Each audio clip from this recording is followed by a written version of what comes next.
We should address the latest developments in the Stepstones, my lords. Where, I wonder, is our Prince Daemon? It was a decade ago, and he has since left the region undefended. We have left it undefended. My queen?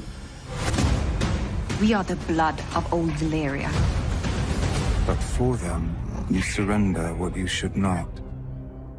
A father compromised by the acts of a son. To have one child like that is a mistake. To have three is an insult. But a weakness. Through them, you imagine you will persist forever. You will be our king. People have eyes. The consequences of an allegation like the one you twirled would be dire. Dracarys!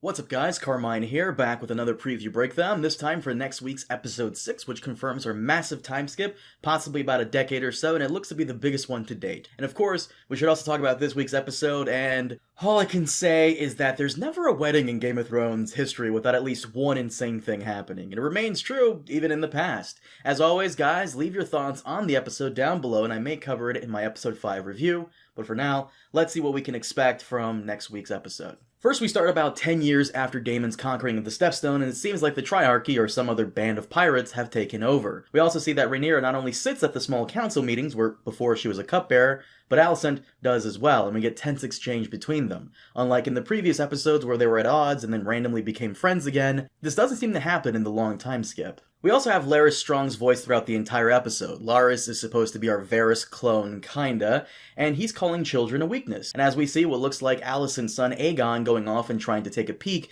at his own dragon until we cut away with him squaring off against one of Rhaenyra's sons, with Harwin Strong watching over them. It looks like Harwin has become either Castellan or some other senior position at the Red Keep, considering the armor change. We also see that whatever illness Viserys had in episode 5 has taken a massive toll on him a decade later and has aged him up considerably. We cut away to Laena Velaryon and what appears to be her daughter, likely with Daemon. As we saw during the feast in episode 5, Laena and Daemon seem to hit it off quite well, and it also falls in line with the books too. We also get a better shot of Prince Aegon, and notice here he wears the Hightower green under his armor instead of Targaryen colors of his father, giving us the hint that Alicent has had more influence on him over Viserys during the time skip. And we also get a brief scene between Laena and Daemon once again, and we finally get to see Vhagar, kinda, which is a conversation she had with Viserys more than a decade ago, and it seems that Laena has tamed Vhagar and it is now her dragon. Though we don't see Laenor anywhere, but I do wonder if he'll show up at all in this episode. Now, the rest of the trailer is mostly focusing on the allegations that Rhaenyra's children were not fathered by Laenor, but by Harwin Strong instead, seen in the trailer multiple times, and it's alluded to because of the hair color. How all her children have black hair, and as we all know, the seed is strong, and her newborn baby, which we see throughout, also doesn't share the Targaryen features.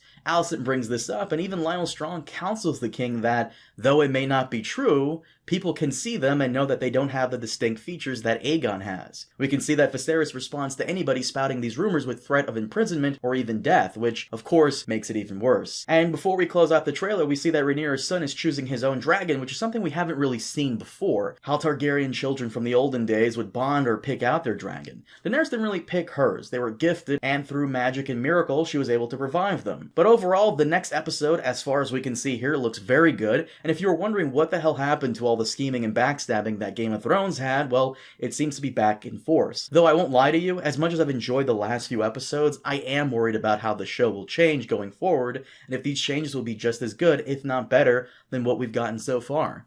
We'll just have to see. But guys, that is it for today. Thank you so much for watching, and as always, leave your thoughts down below. I may feature them in my episode 5 review. Be sure to hit that like and subscribe button if you haven't already. It helps out a lot. But once again, thank you so much for watching, and I'll see you all next time. Have a good one.